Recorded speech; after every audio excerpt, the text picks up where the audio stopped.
One thing I've heard again and again over the years is that cameras have difficulty white balancing in snow. Well, as you can see, it is snowing. And I'm going to try out a bunch of camcorders, both new and old, see how they perform in this environment. That's coming up on Thrifty AV.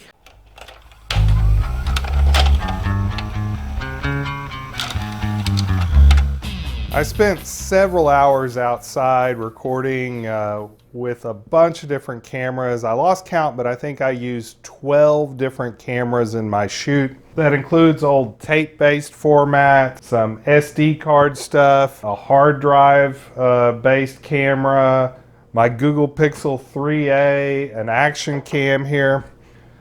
As far as transferring goes, anything that I could just pull the files off of, I pulled directly off of straight into the editor. As far as the tape-based stuff goes, what I'm going to do is record all that onto a DVD recorder using the best possible cabling, either FireWire or S-Video or composite video. And I'm going to record in XP mode on the DVD recorder and rip the DVD. On the DVD camcorder, I'll probably just finalize this and rip this DVD directly. All my footage has been imported into my editing computer. It's time to check this footage out, starting with the Panasonic HC-X1000. This is my Panasonic HC-X1000 set to intelligent auto mode. There is no supplemental lighting. There will not be any supplemental lighting on any of these videos. And I'm going to be using the automatic mode whenever possible. Next up is the Panasonic HC-V180. This is a handheld 1080p camcorder. I have it on intelligent auto mode. And here's the footage. Next up is the JVC HD6U. This records on a hard drive and it records at 1080i, I believe. Has a big old battery on it, but it wasn't holding a charge, so I had to plug it in. And again, this one is in automatic mode. Next up is my Lumix FZ300. I normally use this as a still camera. It is now on autofocus, auto white balance, and you should see it snowing in 4K, 30 frames per second. Next up is a Sony DCR-DVD300 camcorder. It is recording. It's recording a 4:3 aspect ratio. I have it zoomed out all the way. I'm going to try to see if I can switch this aspect ratio to widescreen. I now have the DVD recorder set to widescreen, but I'm not sure if it's going to be an anamorphic widescreen or a letterbox widescreen. I'm going to keep both versions with the 4:3 and the 16:9. Next up is the Sony DCR-TRV103 Digital8 camcorder. It's recording at a 4:3 aspect ratio. I'm going to switch over to 16:9. I'm now recording some 16:9 widescreen footage.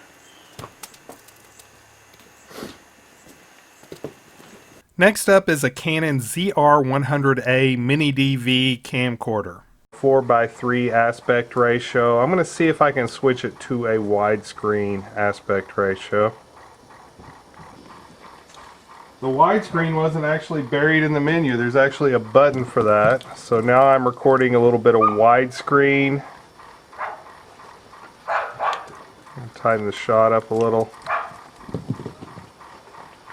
Next up is a Samsung SCL810 Hi8 camcorder. This is the first analog format I have featured in this video. With the Samsung Hi8, I'm going to stick with a 4:3 aspect ratio. There is a widescreen option, but it's a letterboxed widescreen, so you lose resolution with that option. Anyway, here is what the Samsung Hi8 looks like.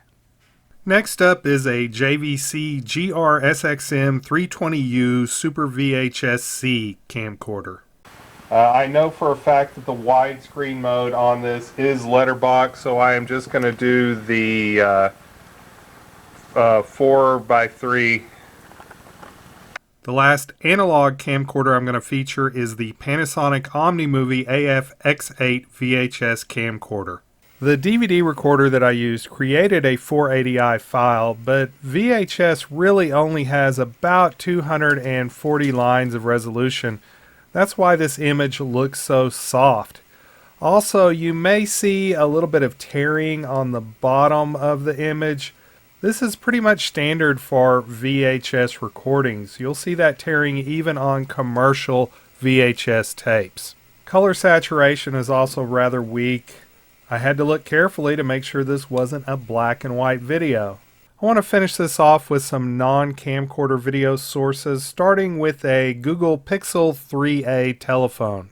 Two modes on here, the 1x mode and the 2x mode. Right now I'm in the 1x mode. I'm going to zoom into the 2x mode. So there's the 2x mode on the Google Pixel 3a. Let's go back to the 1x mode. I think it better shows how it deals with the white balance on this snowy day. Here's footage from a Campark V30 action cam with the field of view set to 70 degrees. The resolution was set at 4K 30 frames per second, and 70 degrees is the narrowest field of view available on the Campark V30. I did not have any image stabilization turned on because it was mounted to a tripod. The final camera I tried out was a Stealth Cam G30 scouting camera. This thing only records 10 seconds of 720p video when it is triggered by a motion detector. So I triggered the motion detector a few times and gathered this footage. The temperature says 64 degrees Fahrenheit, but that's because I had just taken this camera out of the house. Here are all 13 cameras on the screen at the same time. The bluest tints are on the Lumix and the Google Pixel 3a. The Sony Digital8 has a pink tint. The Samsung Hi8 is a bit yellow, and the JVC SVHS is slightly green. The Campark V30 is a little bit washed out, and the Stealth Cam G30 has a little too much contrast. Well, I hope you enjoyed the Thrifty AV Snow Day special. If so, please click like and subscribe. Thank you to my patrons for supporting this channel, and remember, stay thrifty, everyone.